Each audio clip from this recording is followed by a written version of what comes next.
The big takeaway is you want the force of hitting the ground to be absorbed into your glutes. If you strengthen those muscles, then you can land on the ball of your foot with your ankle loaded. You're going to have really strong muscles in your lower leg, and the force will go into your Achilles tendon, and then your quads, and then your glutes. When those three joints are flexing together, you can land with a tremendous amount of force without damaging yourself.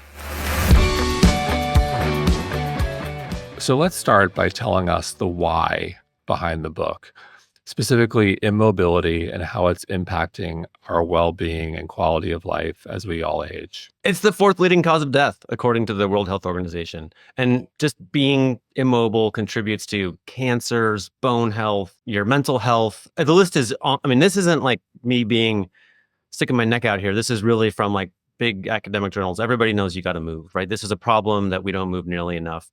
And I don't know about you, but I'm 50. And the reason that when I've had periods of immobility, it's because I'm hurt, right? It's because I'm in pain. There's something, I've had issues from pinched nerves to whatever. I have a lower back that's a little tricky, et cetera. And so, I covered the NBA my whole adult life, and I adore seeing these athletes when they're at their best. And I'm so sad. In the NBA, elite athletes are out a huge percentage of the time. And it just felt like too much. They were getting carted off all the time. And I felt like someone had to know how to handle it better. Agreed. And I am so thrilled to have you. I love the book. It's called Ballistic. I could talk to you as an very average Division I college basketball player. I could talk to you about basketball for 2 hours. I don't know if our audience would love that, but I do think there's some really powerful takeaways from this book that everyday athletes of all sexes, of all ages can learn. And it starts with, you talk about this incredible place, the Peak Performance Project, P3. Can you, and I followed these guys, specifically what they're doing for the past couple of years. Can you give us a primer on what is P3, what they've, the origins, what they've learned about why athletes get hurt? And we can go into, elevated risks of ACL tears, even heart attacks. Let's spend some time on P3. It's, I think, a core of the book. I've spent so much time thinking about this. I think the best way to get across in a simple way what's happening there is to talk about heart attacks. So all through history, the history of cardiology is people not understanding the cause of heart attacks. They just arrived as if from outer space or an act of God. And you can find in the cardiology literature, even from like just last century, people thinking that someone had a heart attack because they coveted their neighbor's wife or whatever, right? It was just we just didn't see it properly. Then they invented the electrocardiogram and later the echocardiogram, which is like a little beepy machine in the hospital scene of every movie. And you could see the movement of the blood through the heart for the first time. And it was like a light bulb went off. Like, this is where you can see the arterial blood flow slows down for a decade or so before the heart attack. And that means you could treat the heart attack before it happens, which is what we do now. It's one of the most successful interventions in medical history. Life expectancy has gone up a decade since they figured that out. And, they give you some diet, exercise, medicine, whatever, before you have it. So this P3 is the place that's trying to bring that same exact kind of thinking to musculoskeletal injuries. And it sounds really basic. Of course, you want to prevent them, but it's, believe it or not, kind of a new idea. And the founder, Marcus Elliott, after tearing his own ACL in high school, was determined to study the body super hard and figure out what the signal was that would come before the ACL tear or similar injuries. And it took years of searching. He studied he went to Harvard Medical School, delivered babies, did all this stuff. He studied every field and ended up with motion capture, putting little sensors on your body, force plates in the floor, and having you go through a rigorous prescribed set of movements. These are like one-off skaters where you explode sideways or stepping off a box and jumping up and on and on. This whole series of movements, it creates about 1 million data points per person. And we can talk more about this, but it turns out that data set is the magic. This is where the signal is. This is where you can see the ACL tear before the crisis. So walk us through what that looks like, because I think this is the future. And there are, the elite athletes have access to this, but us everyday wellness warriors do not, although I think that may be change in the near future. So like, we're in the lab, we're hooked up to all these things. And what are the things, give us an example of like how they go about this process and what shows up on the screen. That's a signal that, hey, this is an ACL tear waiting to happen down the road, even though maybe no symptoms. It's the coolest. It really is. It feels like if I've learned one thing here that I would like bet on is what you just said. Every other way we tried to treat these injuries to assess who's at risk was wrong. This is the data set that we need, and it's just coming, right? It's just coming, and it is coming to all of us because soon you'll be able to get some readings from your phone or from video. So 100% it's coming to all of us. Exactly how, I can't tell you today, because, who knows what technology will bring. But so they did a big study, 381 NBA players, and they've tracked them for years. And basically, they look at who ended up with an ACL tear and then go through all the data, like what were they doing before? And rather than in academic studies, you would start with a theory and say, we think it's because of valgus collapse, like your knees going in together. And then you'd follow people who have valgus collapse. This is different because we're just saying you ended with an ACL tear. We have 1 million data points from you before that. What are the trends, right? If you have enough players in the data set, you can just see like what X tends to lead to this Y, right? And the number one answer is something that no one's ever known before, that every single NBA player in the study who tore his ACL landed on the outside of his foot and then had his weight roll to the inside. They named it translation. It didn't have a name because no one's ever thought about it before. It puts your tibia, your shin, goes like a windshield wiper through a big motion as you roll like that. And the guess is that it just puts your knee in a very vulnerable position. And so essentially it's tied to how your foot lands. If you rolled the other way, you'd roll your ankle. You very well might. Yep. And so you're rolling the opposite direction. And so side of the foot to inside. Yeah. What I go to right away is your arches and what types of footwear you're wearing. So that's another chapter of the book. Like in a nutshell, it has not been well studied. Footwear might be able to really help with this kind of thing. The research that they do at footwear companies is not focused on injury prevention. There's just not good. There aren't shoes that reduce injury. So we don't have that yet. They'd love to study P3 and they have footwear clients and they're just kind of convincing them to like get into doing the right kind of research to figure that out. But what they would prescribe, I mean, you're totally right. There might be a solution there. But I asked one of the main trainers at P3, I asked him like, look, what's going on in the lower leg when this happens? Why, what I thought he would say there was some kind of like, oh, well, it's this muscle. And he's like, it's just kind of sloppy. Like basically we don't work out the muscles from the knee down emerge in P3 research as incredibly important in injury prevention for a lot of reasons. Knee down. So you might think of your calf muscles, and that one on the outside is the gastrocnemius, right? That's the kind of bulbous two muscles you can see. But underneath that are, I think, some under-recognized heroes. The soleus comes up all the time at P3. It does a tremendous number of things, including pump blood flow back up to your heart, which I think is good. You want the blood going through your feet to like heal the feet, right? And keep it moving. And then they call it the post-tib, the tibialis posterior.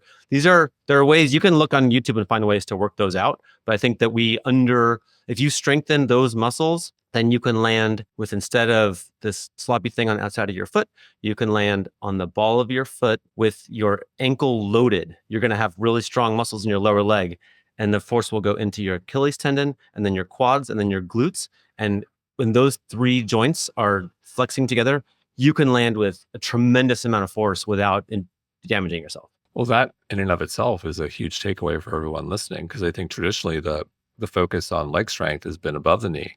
The quads and the hamstrings, not a lot of discussion around below the knee. And I think you're not just touching on the calf, the tibia, but like your toes. Yeah. Your feet. Yeah. Yeah. This has been a big, it's a section of their findings called ground contacts, which is probably the most important thing they found and something like nobody else is doing. But they would recommend, straight up strengthening. I've done a lot of stuff that sounds kind of basic, but just like you stand on one leg and you raise and lower very slowly on one foot while you're balancing, maybe you're touching the wall. And, if you do 15 reps on each side, you're going to feel that. Then the little cycle they gave me, then you go and jump rope. And when you jump rope, you want to feel this. This is like a magic trick. Do this. Like they get pissed off at the gym because I'm like, jumping rope has become so easy for me. So you want to train the neurological function of these muscles so they quickly communicate. This means you're not going to consciously manage every little step of how you land. You're going to train it, and then it's just going to happen. So for me, the big takeaway is you want the force of hitting the ground to be absorbed into your glutes. That's the thing that's been a weakness for me. That's not a natural for me. So jumping rope is a chance to drill that. And so just, swing the rope, toes up, land on the ball of your foot, but feel the force of landing in your glute. And then and it's sort of like a rubber band. It expands and contracts, and you don't have to jump. My leg muscles are like almost inert. It's just like a rubber band, like bing, bing, bing, bing, bing. So it feels like in terms of injury prevention for everyone listening, of all ages, jump rope. Yeah, for sure. Plyometrics of all kinds. That's the base level plyometrics. This is a huge P3 thing, is everybody's doing plyometrics. You can look up what those are. There's a whole progression of them. You don't want to jump into the big heavy ones. You don't want to be jumping off big boxes and stuff. You want to progress, right? You want to start with jumping rope, or they do one of their tests. This is amazing. You take like a broomstick or a dowel and lay it on the ground, and then put both feet parallel next to the stick. And then boom, boom, boom. You're going to jump right and left across the broomstick. What's interesting here too, as an ex-basketball player, jumping rope is like, you do it all the time. I don't jump rope. I could pick it up right now and do it extraordinarily well, just because it's just something I did for so long. Yet basketball players right now, both men and women, the rates of injury in terms of ACL, in terms of Achilles, it's ridiculous. So beyond that, like, they're doing like, what else is, because you also point out in the book, and this is true, I think everyone would agree, athletes have become measurably bigger, faster, stronger, quicker, everything. But there's decreased longevity in terms of their healthy playing years, for sure. What else is going on here? So much. Okay, so now we're going to talk about hips. Hips are like the other big place where they have findings. The second leading cause of ACL tear, again, this is in NBA men. Women are going through the same thing. Like Juju Watkins tore her ACL. Heartbreaking.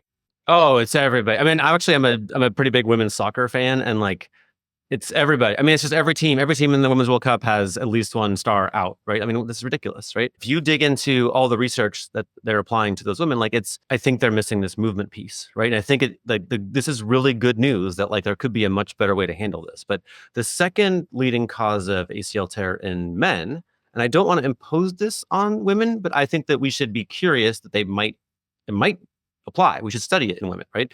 Okay, so if you and I were both to stand next to each other and like go into a squat, it might be that we would have like our shins would be at the same angle, our femurs would be at the same angle, our backs would be the same angle, but one of us might have a femur that rotates inside your leg. So this is the upper bone of your leg. In some cases, it rotates, this is a little gross, but it's effectively like twisting the leg off the Thanksgiving turkey, right? This is how you can tear your ACL, is this bone rotates. Very hard to see with the naked eye. I can't see it at all. Like Marcus Elliott of P3, amazingly, I think can see it, which kind of blows my mind. But they train that. And then, there are little notches on your femur. This is like the longest bone in the body, and it's surrounded by muscles at the hip end, right? The knee end is not quite so stable, but the hip end is where it can be stabilized, has trochanters. These are little notches that muscles grab onto. And a whole bunch of NBA players have been through the training they offer there to just strengthen those muscles to hold it in place so that it no longer rotates as you bend. They fix this all the time. And I think this is the kind of stuff that, my daughter didn't play a lot of sports when she was in high school. She was doing theater. Now she does all kinds of crazy stuff. But if I were the parent of a teenage girl, I would be working on like, get your hips or either. Okay, sorry, I'm talking a lot about hips. Let me just add one more thing. Every single athlete they've ever assessed needs help with their hips, either because they need more stability or because they need more mobility. You can find out which one you are with some kind of simple home tests I can walk you through, or there's a picture in the book. Yeah, let's do it. Walk us through. Okay, so this isn't like the equivalent of a P3 full-on assessment, but Marcus, the founder of P3, was like, I'm pretty confident saying that your hips are stable enough if you can get in a side plank with your body in a big X. So you're going to point all 10 toes forward, raise your leg, raise your arm. If you can lock that out and hold it for 30 seconds, he's like, I think your hips are stable enough. And if you can, the standing figure 4. Yeah, so side plank, just to walk through. So I got my elbow on the ground, I got my feet on the side, and then you got full extension. I get that. So elbow, okay. I could send you a drawing of that if you want, of both of these. Okay. And then for hip mobility, the little test that they like is called a standing figure 4. So let's say I'm going to stand on my left leg. I'm going to put my right ankle across above my left knee. And then it's kind of like a tree pose, I think is, yeah. Okay. You said do tree pose and then basically sit down while balancing on that leg. You want to sink into your standing hip. If you can get deep into that, like maybe level, right? Then this is like a pigeon pose, but you're standing basically. If you can sink deep into that and hold it, then Marcus is willing to say your hips are mobile enough. So a good set of hips are mobile and stable. What we tend to do is everybody works on what they're good at. So weightlifters tend to have more stable hips and they keep going and lift more weights. And yogis have very mobile hips and keep going to yoga class. Everyone feels good about what they're doing, but they're missing a key part, right? So the joke shorthand is that everyone who does yoga should lift weights and everyone who lifts weights should do yoga. Makes sense. And so, and this is a call out for women and men, both sexes, but women more specifically have an opportunity here, if I'm understanding correctly, or is it both sexes? I mean, you can end up with a hip replacement either because your hips are not mobile enough or not stable enough. Men are more likely to be not mobile enough, and women are more likely to be not stable enough. Interesting. Yeah. So I think it's, like Marcus's first yoga teacher when he moved back to Santa Barbara was this woman who was like unbelievably mobile. And I know I've always thought that those people were like these superhumans who would never have joint problems. Like they seem just like a finer class of human than me and my British rigid hips. But she needed a joint replacement because her hips weren't stable enough. She should have done, if she'd done some squatting, right? Some like a few trips to the gym, go to the CrossFit class a little bit, she probably wouldn't have needed hip replacement is a suggestion, right? And is this the area that was, as you talked about the explosion of ACL tears in women, specifically women's soccer, was this the area where they kind of need to work? Like, because I want to call out women's soccer specifically. Was this the area or was it something else? There's so much. I feel like this movement data set just issues like so many suggestions as to what might be better in the future. There's a little interesting thing. So there's a great academic white paper about women's ACL tears in soccer. And basically it says, we know the solution. Why aren't we using it? Some of the most effective interventions known to humankind are these there's a few different ones, like programs that are mostly free, available to women's soccer teams to train their players. It's usually 3 times a week. It might be 15 to 30 minutes each time to basically learn how to land. And if you do this intervention, then it depends on which program exactly, but conservatively, it's a 67% reduction in ACL tears, which is about as successful as medical interventions ever get, right? And we've known this for 20 years. And so the white paper that I'm referring to is asking the question, why isn't it more broadly applied? We kind of know what to do. And now this big data set from P3 comes along and says, basically, this training on landing effectively addresses the 2 leading known risk factors for ACL risk in NBA players, right? It effectively makes it is plyometric. It does get your foot in a good position, landing with, eliminating that number 1 problem of having weak lower leg muscles. And it also is much more likely to inspire you to land absorbing the force into your hips and with a strong hip and not having your femur rotate. So it seems like we're onto something here. And it seems like we maybe even already know the bare bones of the solution. Yeah, it's interesting and it makes a lot of sense in that I'll use Juju Watkins, for example, because it's fresh. It just happened recently, the USC basketball star in March.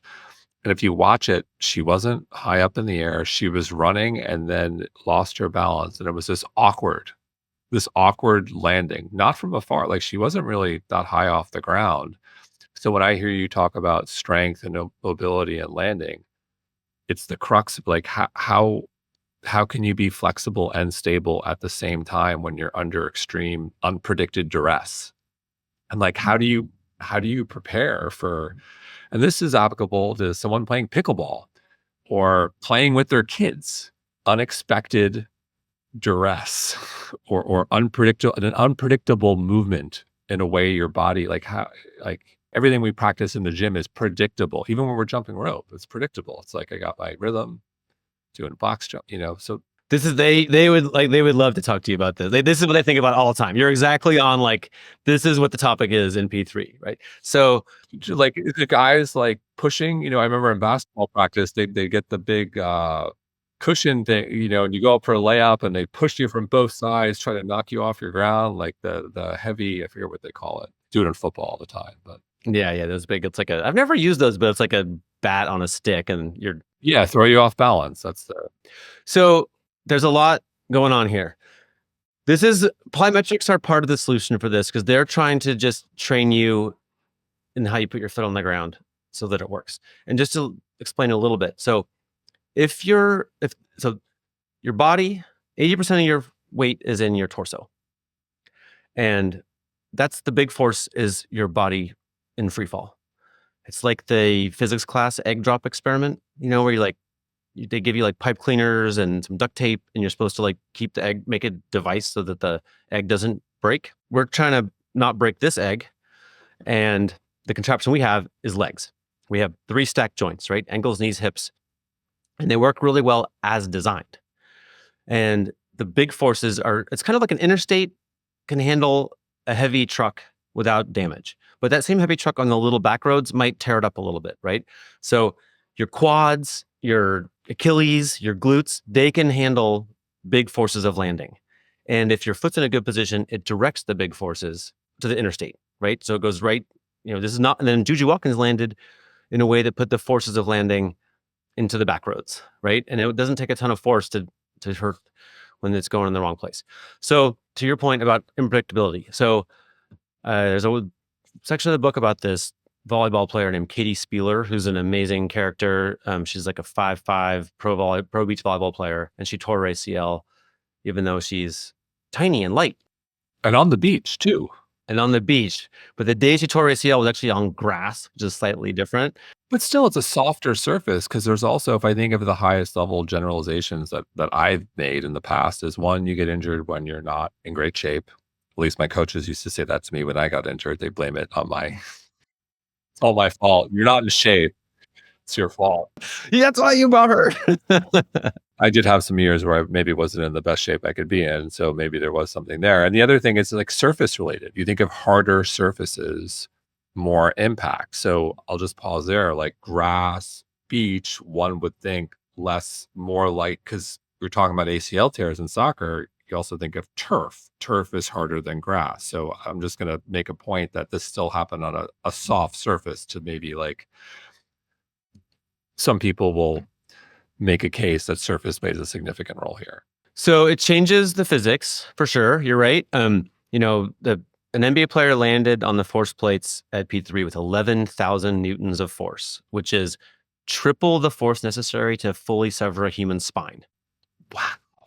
So like the forces are plenty to tear your ligaments, right? Katie Spieler landed with 3,100, which is still would sever a human spine, right? Like even though she's little. So their forces are massive. Now the change in the surface will bring that down a little, right? But it's still many times what you would need to tear a ligament, right?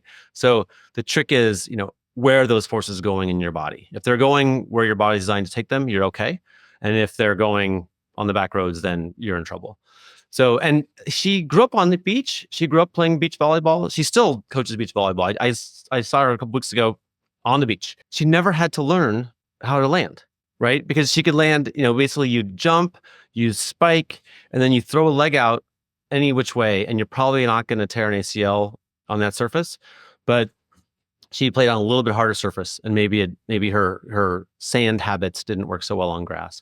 But she then rehabbed at P3, and they put her through this unpredictability training, right? One of the things they had her do was just stand on one leg and get into an athletic position, like slightly squatted, and then just close your eyes and just balance for a minute.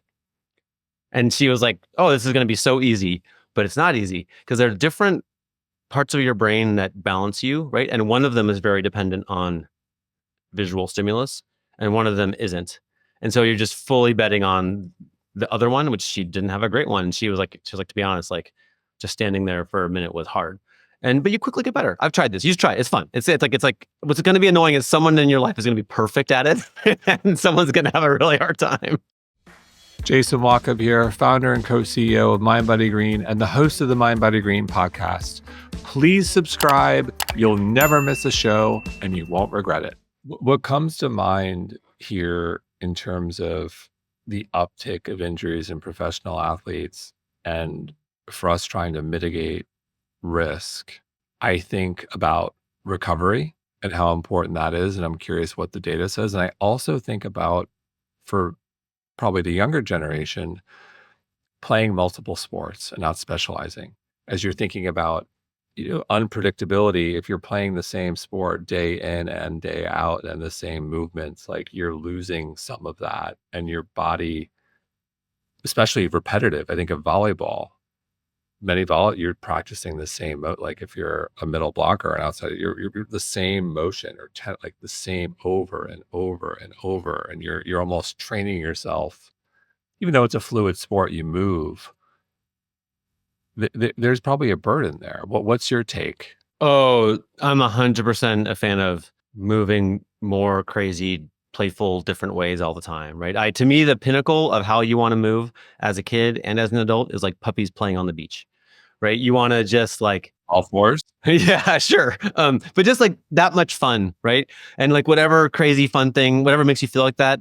I mean, I've had some of the best moments of my life just like with like kids and nieces and nephews just in the waves, and we're kind of like body surfing or chucking each other around, just like you want to move so freely, right? And Marcus will explain that like we learn motor programs of movement like we learn language, right? It's very similar part of the brain, and you want to be full immersion Spanish when your brain is super plastic and you're young, right? And so, to your point, single sport specializing, not which usually comes with sitting on the couch too, right? You go and do your 2.5 hours of lacrosse, and then you just like are so wiped out you don't do anything. Like it's way better to ride your bike and go fishing and jump off a bridge and try surfing. And I spent so much of my childhood like being an unsupervised kind of free roaming maniac with my buddy Chris, and they had 100 acres of orchard in Oregon, and we just rode our bikes everywhere and jumped off things and and swam, and just like we just kind of learned a lot of different ways to move. And you bring the language of movement you bring with you into adulthood, and you want to apply those lessons, right? Like everything I'm talking about that they would train you to do at P3 is really neurological training. Like, do you know how to put your foot down once you're airborne, right? Like that's what you want to learn. Ideally, you learn it when you're 3. And Marcus legitimately has his kids. He has 3 kids. He gives them little challenges like, can you hop 3 times on your left leg and then see how far you jump onto your right? And just or can you? He'd be working on like a Sunday and he'd set up like some little hurdles or whatever and be like, hey, can you make it over these? And he's super observant, but he would notice like, oh, this kid can't jump as well off that leg or doesn't land well on this foot. And so it's like, oh, you're having a hard time on your left foot? Like, let's just work on that. And by the time they got to teenagerdom, they're all like unbelievable movers. His son's like going to be a D1 soccer player. His daughter's an amazing volleyball player. Like his youngest is also an amazing volleyball player now. So I think, just attention to movement is I think Agility. Essentially like agility, I think, is a core skill kids should develop. And the beauty of agility is you can develop that in a very unstructured format or also structured. Like I think of soccer, would it be safe to say that soccer is probably a great sport for young kids to play in that regard? I think Marcus would say like, do everything. Feel like our bodies are well designed, right? They can handle a ton. It's a great news, right? Just a little, it's 600 muscles that need to be coordinated by your brain, and sometimes the symphony gets a little out of tune, right? You need a little help. You need to go to some place, have some masterful person be like, oh, like I see you're doing this weird thing where like me personally, I don't load into my hips enough. I have to like kind of keep drilling this, right? When I land, not enough force goes into my hips. Everyone's got something, right? But the idea is if you have the right feedback and you're working on the right stuff, then these issues that arise become speed bumps instead of, you're debilitated for 6 months. So for us grownups who are working out, got the memo. It sounds like knee down, work on strength all the way from the knee to the toes. We should jump rope. You want strong yet flexible hips. You gave a great exercise.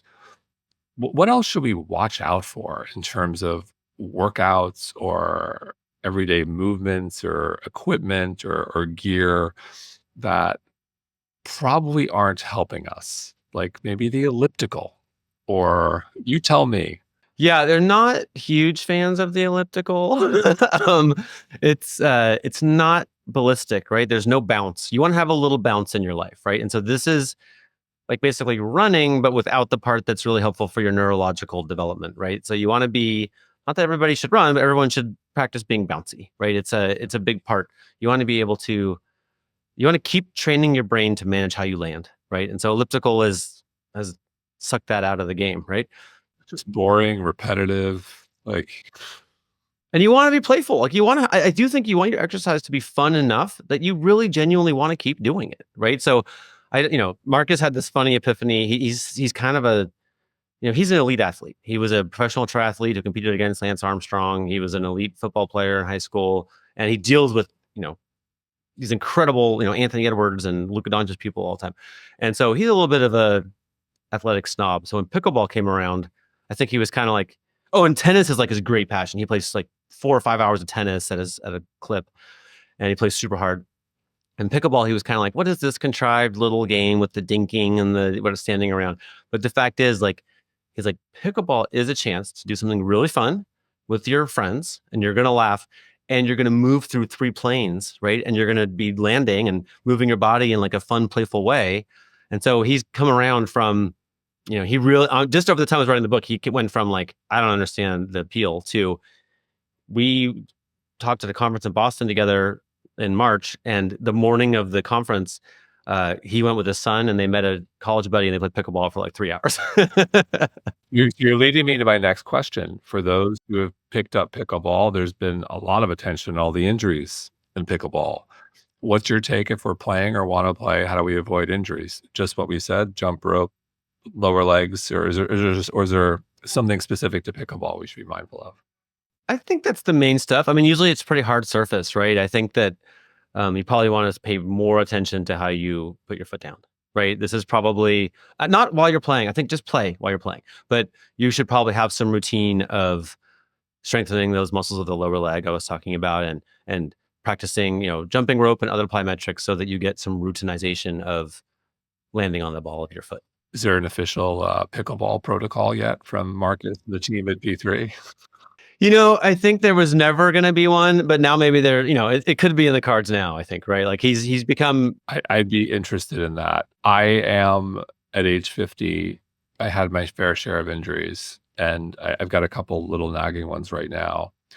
And I have been very cautious, probably overly cautious about, because I'm competitive also, about playing pickleball, just because I've had little things where I'm like, oh, I can't, do my VO2 max workout, and it sets me back. And I'm just so paranoid. Like the last thing I want to do is get in a pickleball court and get competitive and like blow out my knee or tear my Achilles and be like, so I'm very interested in this one because I would like to play. So, good news, bad news, right? I think the full answer is if you were go to Santa Barbara and get assessed.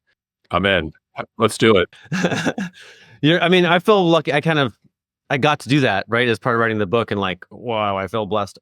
So, and they do have a place P3 is really just for pro athletes, but around the corner they have a place called the Lab where regular folks can go and get similar treatment. That's where I've gone. But they'd assess everything about how you move, and then they'd say, oh, well, your vulnerabilities are these couple things, and these are your, like, basically 3 hours a week, 3 1-hour workouts a week that you would add to your routine to keep the wolf from the door, right? To back off whatever. I guarantee it's going to be like, for everyone, it's like, hip instability, hip external rotation, which is going to lead to stress on your knee or ankle, etc. Maybe it's ankle mobility. There's a bunch of different stuff it might be, right? And everybody's got a different formula, and you do your little homework, and then you feel like you can go play pickleball, no problem, right? This is kind of the goal. But we'll have to offline about that because I'll be in the West Coast in July. We'll share about it. And so, what else? Is there anything else for us mere mortals that we should incorporate into our everyday routine? Like in terms of how we sit, how we walk, like how we reach for things. The one most common thing that, like, I was like, what's the most common biomechanical problem that you guys see just in the grocery store, right? And everybody said the same thing, which is computer back, also known as kyphosis, right? This is where you're like, I'm sorry, even just saying it, right? Everybody's like, oh God. Standing up straight, right? I'm sitting up straight now as you say that, yeah. And what's funny is I went around asking everybody these questions, and they all said that, but I think they said it because they were looking at me. And I have that. I mean, I've gotten a lot better, but So there are these like barbaric solutions for this, like where there's a surgery. There's one where you like lie on this device and like flatten your back down. But they find that they're very cocky about this one. Like we can fix this at any age. And there's a move called the snatch squat press, which is a weightlifting move. There's a picture of it in the book. In a nutshell, you start with a broom, put a broom across your shoulders, and then squat, like really squat so that your hips are the level of your knees. You might need to put a rolled up towel on your heels because it's a little bit of a tricky position, especially if you have kyphosis, right? And then stay in that squat and just push the bar straight up over your head. And you're going to keep doing that. And as you do it, if you have kyphosis, it's damn near impossible. It's just you're going to want to fall over. It feels super weird. But what you're doing is you're challenging the brain to bring this vertebrae of your upper spine, the muscles are going to pull them into alignment. Would a hack be standing against the wall, head straight, elbows against the wall, and going up almost? It's like you're forcing similar or no? We may have just encountered like a limit of my knowledge because I'm a journalist, not a trainer. You know what I mean? I'm like the guy. Like I was like, I learned a lot of stuff. It's like I went to Paris and I watched them cook amazing food, and now it's like I'm not here as a cordon bleu chef. I'm here as like a guy who went to Paris. Fair enough. I appreciate you making the distinction because a lot of people don't. They just speak with the same level of confidence on everything. So another interesting thought I had is the future and this idea of genetics and how they play a role in terms of our ability to develop into an elite athlete and also our predisposition for injury. Like, how do you think about our genetic abilities? And, are there people who are almost born injury proof or born to be elite athletes versus someone who may not have the best genetics and may have some disadvantages, but are able to overcome it all because of mindset or work ethic? How do you think about that tension and where the future is going here? I really think about this project they did at P3 where they took all of the NBA players they've ever assessed and had some giant machine learning project where it took months of like, what are the groupings? What kinds of bodies are there, right? And they came up with every player in the NBA fits into one of 7 groups, 7 types of movers, right? 7 sort of, and I presume, I mean, they didn't do genetic testing, but I presume there's a lot of genetics in what these groups are, right? I mean, some of them are even just based on size, right? Like tall people, or some of the groups are only tall people, etc. But okay, so yeah, you're gonna land in some of those groups, and they don't all have equal chance of success in the NBA, right? There are a couple of groups where they just tend not to last. But okay, we're all like that. We're all gonna end up somewhere. I grew up with I was born with hip dysplasia, and I was like, that's a bummer. It didn't help me. It puts me at risk for a lot of different stuff. But interestingly, the training, the programming for all of those players is basically the same in the sense that they want to move you towards this group that are called kinematic movers. And they're the ones who have the most deft kind of fluency to the extent that movement is like language. Like they have the best fluency of language, right? And they're the ones who can jump off 1 foot, 2 feet, land on right foot, left foot. And they're not like super elite at everything, but they're neurologically sound at everything. And they can kind of move through life without putting their body in extreme risk. And so that's kind of like we're all, in a way, I feel like, yeah, we're all born with different opportunities, different chances of success. But the way you want to move is fluidly. Just like, we're all born with different English skills, but the way you want to talk is fluidly, right? But we can all work on that. So, according to the data, what does the data say about who the best movers are in terms of professional athletes, male and female? Best is a tricky word. They have this category they call specimen, which are like just people who are outrageously long and mobile for their position, right? And so that's just like, LeBron and Zion Williamson or whatever. They have these big advantages. But, if you want to be not injured, it might be a little better to be less explosive and basically, a smaller engine and better tires, right? Like might be a more useful way to go through life. So even those players, they try to train them a little bit more toward being more kinematic, which is basically like having the forces travel through your body in a way that's harmonious with your body, if that makes sense. But I saw so many amazing athletes there. So there's a woman named Kim Kim Yeon Count, who's like the Michael Jordan of Korean women's volleyball. I think she's 6'4". When you see her, you're just kind of blown away how tall she is. And she'd had so many injuries, and she wanted to make a comeback, I think at 34. And when she got there, I think she's gonna be about 7 weeks. The trainer said to her, "You're you're gonna deadlift 100 kilograms." And she'd been a pro athlete for her whole life, and this was an amount of weight she'd never contemplated. But he had been doing this a long time, and he was kind of like seeing her progression, and she needed to really stabilize her hips. And this was like a kind of big challenge on a hill to like get her 7 weeks going in the right direction. And I happened to be there the day that her last day, and there's NBA players working out. There's all kinds of people in the gym, and she's literally going to get in the Uber to the airport pretty soon. And he's like, "All right, we got to do this 100 kilograms." And she's like, we're doing it like today. Like I didn't sleep well. She's all kind of nervous. And then they use the trap bar, which makes it a little safer to deadlift that much weight. And first she does 90 kilograms, and she does it like fairly smoothly and easily. And then they put on the extra weight, and it's just this moment of like she kind of pulls on it and it doesn't move at all. And he's like, "Oh, stop, stop, stop! Put your hips lower. Do this." And then just slower than you could possibly imagine, she just goes. She just like Superwoman, she just stands up with all this weight. It's so much weight. It's like the weight of a dolphin. I looked up. It's a small cow, and this is a huge amount of weight. And she does it, and then she's just like, "Oh!" And then she puts it down, and then everybody, NBA players are running across the gym, high-fiving her, hugging her.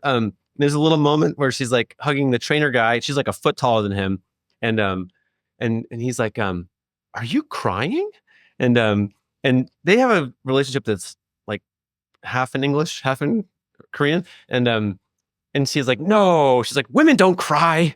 And then they basically say goodbye, and she's done it. And then she went back and I think she was MVP of the league that year. She totally rocked it and landed really well. And it was just a happy story. It's just this kind of stuff that's happening over there. Incredible. I'm glad it's interesting you brought that up because I think there's also been a movement recently, and women need to lift heavy.